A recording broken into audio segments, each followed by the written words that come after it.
約4年前の2021年に発売されたシネマライン FX3。このカメラは今では僕たちの活動に欠かせない存在となりました。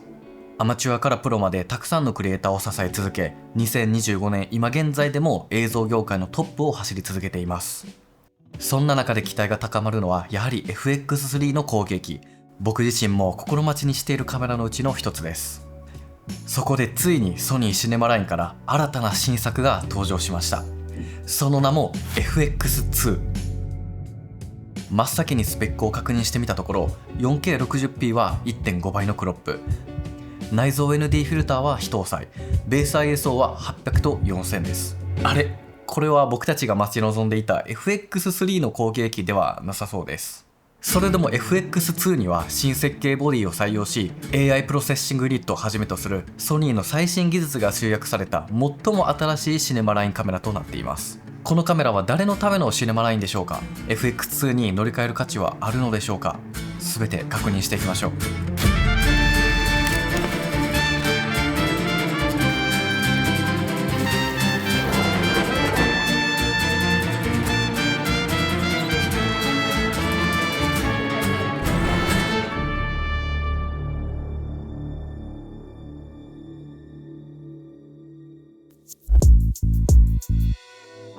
まずはそもそもシネマラインとはどのようなポジションとなるのでしょうか。それはソニーの映像制作者向けプロフェッショナルラインとされています。今この動画を撮影している FX6 をはじめ、ハリウッド映画でも使用されるベニス2、20万円台の価格で若手クリエイターを支える FX30 など、大規模な制作から個人制作までの幅広い映像ニーズに対応しています。僕が思うシネマラインの特徴は高い操作性と信頼性にあります。統一された操作性、冷却ファンや高い堅牢性による撮影時の安心感でこのシネマラインを選んでいます。FX6 や FX3 を使用していて止まってしまうみたいなことは今まで一度もありません。そんなシネマラインに新しく追加された FX2、簡単に言えばこれは α7M4 や α7C M2 のシネマライン版となります。この FX2 は約3300万画素のフルサイズセンサーを搭載していて、 7K オーバーサンプリングの 4K30fps、 4.6K オーバーサンプリングの 4K60fps をサポートしています。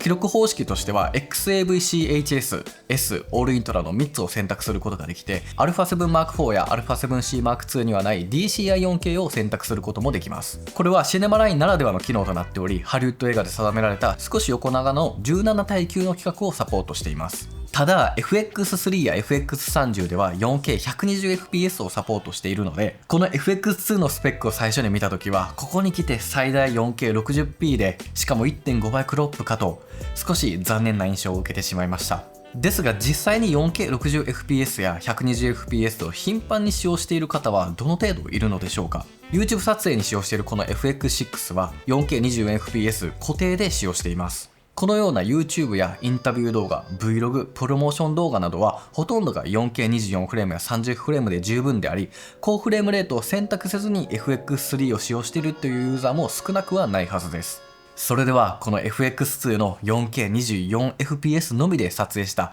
映像作品をご覧ください。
像作品はいかがだったでしょうか。今回はピアニストの森本舞さんにご協力いただいて、ピアノの演奏シーンを作品として記録をしてみました。この作品はトラッキングレールやジンバル、さらに手持ち撮影を組み合わせて撮影制作をしていました。 FX2 にはシネマライン初のダイナミックアクティブモードが搭載され、スタンダードに比べると大きくクロップされますが、その代わりに強力な手ブレ補正を有効にすることができます。実際に FX3 最大のアクティブ手ブレ補正と FX2 のダイナミックアクティブ手ブレ補正を比較してみると、補正能力には明らかな違いを感じることができました。僕がこれまで発信してきた Vlog コンテンツの多くには FX3 の手持ち撮影素材が多く含まれています。移動の多い旅先などではコンパクトなボディに加えて高性能な手ブレ補正がカメラ選びにおいて非常に重要な要素となってきます。 FX3 のアクティブ手ブレ補正もかなり強力で、足場の悪い環境や不安定な状況でも助けられてきましたが、 FX2 にはそれを上回る補正力を備えていて心強い選択肢になってきます。さらに FX2 は AI プロセッシングユニットを搭載しており、リアルタイム認識 AF に対応しています。これにより被写体の骨格や姿勢推定による高精度な認識に加えて、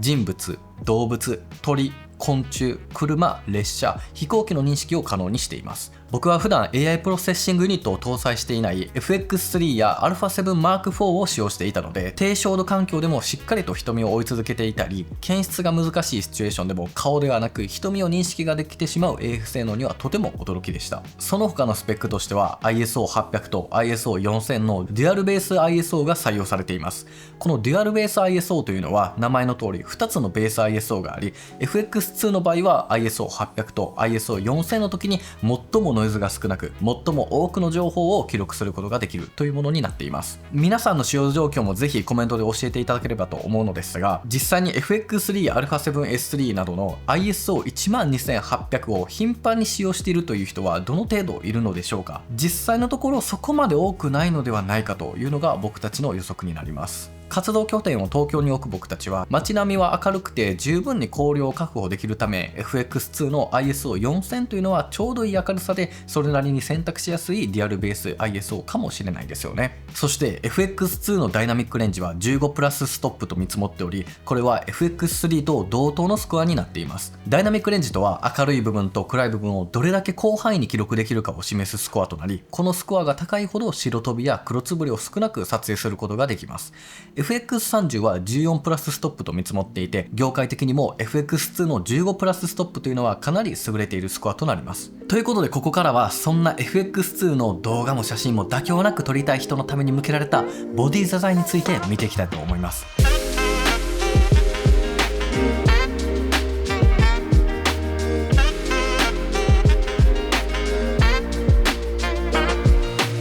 FX2 は FX3 や FX30 に似たミラーレス型のコンパクトボディを継承しながらも、新しい電子ビューファインダーを追加しました。ファインダー倍率は 0.78 倍、約368万ドットの性能を持つこのファインダーは90度上に稼働する仕組みで様々なアングルでの撮影に対応しています。 FX3 が登場した際にはなぜファインダーを廃止したのか、そんな意見も多く、ファインダーを求めて同じセンサーの α7S3 を選択した人もいるほど、ファインダーの有無というのがカメラ選びにおいて重要なポイントにもなってくるんです。僕は動画撮影時にファインダーを除くというような機会は少ないため FX3 でも十分満足はしていましたが、写真撮影にも優れる FX2 ではファインダーでの撮影体験をしっかりと楽しむことができました。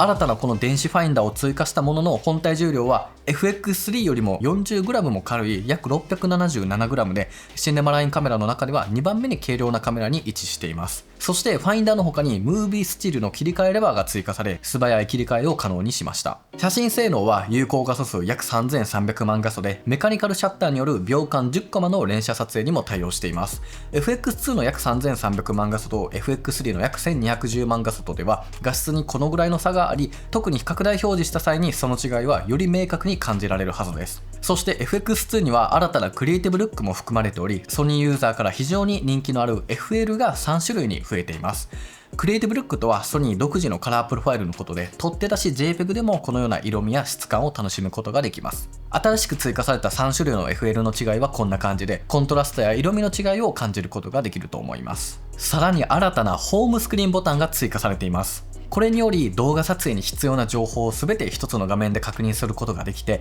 撮影ミスを極力防ぐことができます。ホームスクリーンはシネマラインの最上位モデルベニス2のサイドモニターと同じ UI になっていて、カメラアシスタントが設定操作を素早く行うためのアシスタントディスプレイとしても設けられています。なのでこの FX2 でもカメラモニターにはホームスクリーン表示、そして外部モニターには映像出力表示などが実現すれば画期的なカメラ運用が可能になりそうです。ただ現時点でのソニー機は情報表示は本体モニターと外部モニターのどちらか一方のみというような仕様になっています。なのでこの制限がある以上、ホームスクリーン表示の出番というのは少し少なくなってしまうかもしれません。そして電源スイッチがカメラ中央に移動し、右手だけで電源のオンオフ操作ができる配置になっています。スイッチの操作感もカチッと音が鳴る設計になっていて、電源オンの状態では緑色のライトも点灯しています。FX3 や FX30 ユーザーなら共感していただけると思うんですが、電源の切れ忘れというのが多発していませんでしたか？一般的なミラーレスカメラは片手で操作できる位置に電源スイッチがある場合が多いので、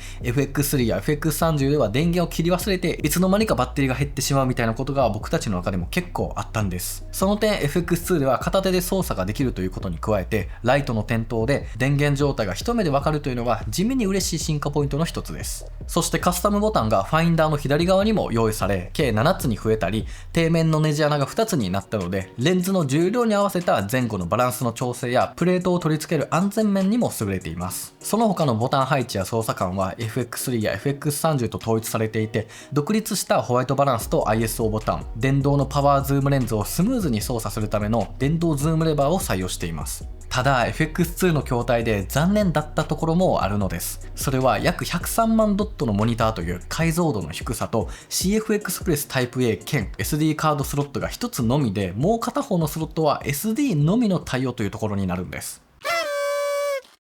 1つ目の約103万ドットのモニターというのは FX3 が約144万ドット、FX30 は約236万ドットというのに対して、2025年最新の FX2 で約103万ドットという最も解像度の低い仕様になってるんです。FX3 の約144万ドットモニターだとしても、ピント面とかピーキング表示がやっぱり見にくくて、マニュアルフォーカスでの操作は不便に感じてしまうほどです。そんな FX3 よりも低い約103万ドットのモニターというのは、正直なところやっぱりこれは少し残念なところです。もう一つはメディアスロットです。多くのカメラで採用されているメディアである SD カードと高速なデータ転送を可能にする CF エクスプレスのタイプ A、 この2種類を同じスロットで使用できるようにしたソニーのこのコンボスロット設計というのは本当に素晴らしいと思います。ただこのコンボスロットが FX2 には1つしか採用されていません。もう1つは SD カードのみに対応したスロットになってるんです。 FX3 はもちろん両方で採用していて、価格の低い FX30 ですらこちらもデュアルで採用してくれています。この FX2 はプロフェッショナル向けな映像制作者向けのシネマラインにもかかわらず、メディアスロットを妥協した設計というのはここも残念なところです。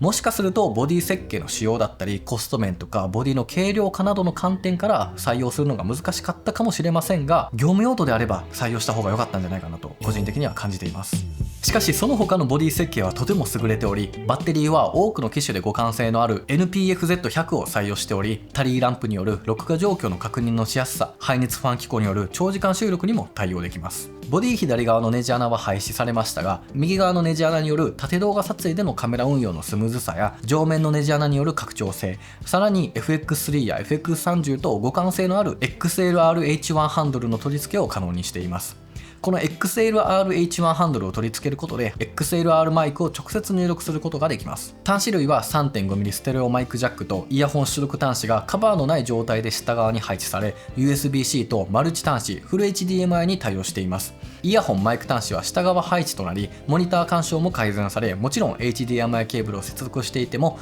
モニターには干渉しない設計になっています。僕は FX3 の発売から約4年間本当にたくさんの撮影でこのカメラボディデザインに助けられてきました。手持ち撮影での気軽さや持ち運びのしやすさは言うまではありませんが、様々な突起での運用もしやすいのがこのボディの良さなんです。この小型軽量ボディなのでジブ撮影の場合でも小型なクレーンで済んだりカメラオペレーションもスムーズにできます。レールやジンバル運用の際もカメラシステム全体が重くならずカメラワークに集中できるのでとても気に入っています。この時点でも欲しくなったり乗り換えを検討しだしているような方ももしかしたらいるのではないでしょうか。FX2 の価格はソニーストア価格で41万6000円。いかがですか？予想通りの価格でしょうか？現時点での FX3 のソニーストア価格が58万1900円、FX30 は29万7000円となっています。FX3 と FX2 の価格差は約16万円となり、この差額でいいレンズを1本購入することができる価格でもあります。似た性能を持つ α7C2 の価格が32万8900円であることを考えると、個人的には FX2 のこの価格設定は妥当なのではないかと感じています。一方でスペックや価格は分かってきたけど、皆さんが気になるのは他の機種と比較した画質であったり実際の性能面だと思うんです。ここからは FX3 や FX30、フラッグシップ機である α1M2 などとも比較をしながら FX2 の性能を確かめていきます。ではまずは画質についてです。今回は FX2、FX3、FX30、α1M2、α7M4 の5機種で比較をしました。日中の明るい環境ではやはり画素数の高い FX2、α7M4、α1M2 の改造感が際立ちます。特に髪の毛を拡大してみるとその差がよくわかるのではないかと思います。一方 APS-C センサーを搭載している FX30 はシャドウ部分にややノイズが目立っています。FX30 のセンサーは約2010万画素と FX3 に比べて画素数は多いのですが、やはりフルサイズセンサーを搭載した FX3 の方がより自然で綺麗な印象を受けることができます。色味に関してはこの5機種全てが最新の Beyond XR を搭載しているため、肌や緑、青空などの発色に深みがあり非常に表現が優れています。そして暗所性能も比較を行いました。まず低照度側のベース ISO では FX30 以外の4機種はほぼ同じレベルで、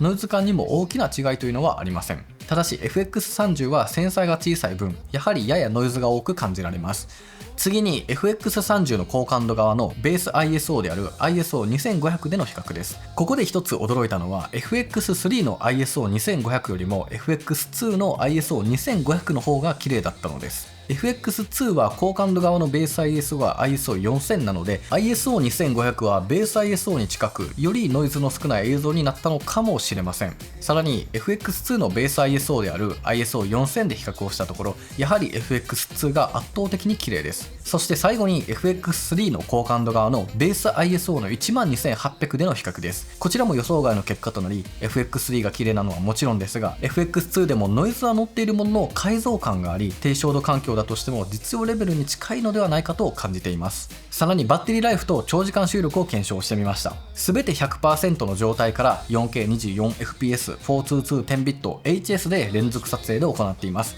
最初に 0% になったのが FX30 で約1時間21分、次が FX2 の約1時間37分となりました。そして α1M2 が約1時間45分で、その約3分後に FX3 が停止しました。最後まで残った α7M4 は2時間10分52秒で停止するという結果となりました。もちろん全て同じ FZ100 バッテリーを使用しているのにもかかわらず FX30 と α7M4 では約50分もの差が開き、この5機種の中だけで見るとこの FX2 のバッテリー消費は早い方であるということが分かってきました。ただこの検証に関してはバッテリーの劣化具合なども完全に一致させることはできていないため、厳密な比較ではなくあくまで参考程度にご確認いただければと思います。一方長時間収録の検証では12時間以上の間連続撮影も問題なく撮影することができていました。最後は一番気になっていたローリングシャッター性能です。このローリングシャッター現象というのはセンサーが上から順に映像を読み出すことで動きの速い被写体が歪んで見える現象のことを指します。まずは FX2 と FX3 で比較をしてみました。 FX3 のセンサーは業界的にも読み出し速度が非常に速く歪みを抑えて撮影することが可能です。一方で FX2 はややローリング現象が目立つ結果となり、カメラを横に振った際に映像を停止して確認すると建物が歪んでいることがはっきりと分かります。さらに積層型センサーを搭載している α1M2 と比較をすると読み出し性能の違いがはっきりと分かってきます。 FX2 と α7M4 との比較では歪みの程度が非常に似てきている結果となりました。これらの検証のまとめとして FX2 というのは画質、暗所、長時間撮影の安定性という点ではかなりバランスが良く、特に ISO4000 や ISO12800 などの高感度撮影が印象的です。一方でバッテリーの持ちやローリングシャッター性能は FX3 に譲るポイントもあります。とはいえ最新のシネマラインとして新たな進化を感じることができる一台となっていました。アクション。カメラ回りました。はい、OK です。僕自身がこのカメラを受け取った時に正直に感じたこととしては、大きなサプライズっていうのが正直ありませんでした。ただ間違いなく FX2 ポジションのカメラを待ち望んでいた人がいて、これからシネマラインの一員として多くのクリエイターを支えていく存在になるかと思っています。ソニーのシネマラインというのは僕たちの活動を支える中心的な存在でもあって、もはやなくてはならない相棒のようなインフラのような存在なんです。FX30 の先行レビュー、あれがアキアムービー初のソニーさんとのタイアップでした。勇気を出してソニーシステムを導入してから YouTube での活動はさらに加速し、気づけば現在では登録者数も17万人を突破しました。今は20万人に向かって日々様々なコンテンツを制作し続けています。そんな僕たちの日々の活動をいつもそばで支えてくれているのがソニーのシネマラインです。今この動画を撮影しているソニーの FX6 は可変 ND フィルターを内蔵していて、バッテリーは BPU 規格、さらに SDI 端子を搭載しているなどの様々な撮影環境に対応できるボックス型のシネマカメラです。 FX3 は FX6 と同様のセンサーを搭載しながら小型軽量ボディで強力なボディ内手ブレ補正を備えているので、ラン&ガン撮影にも適しています。そしてこれらのエントリー機として FX30 があり、若手クリエイターの活動を支える入門機として位置づけられています。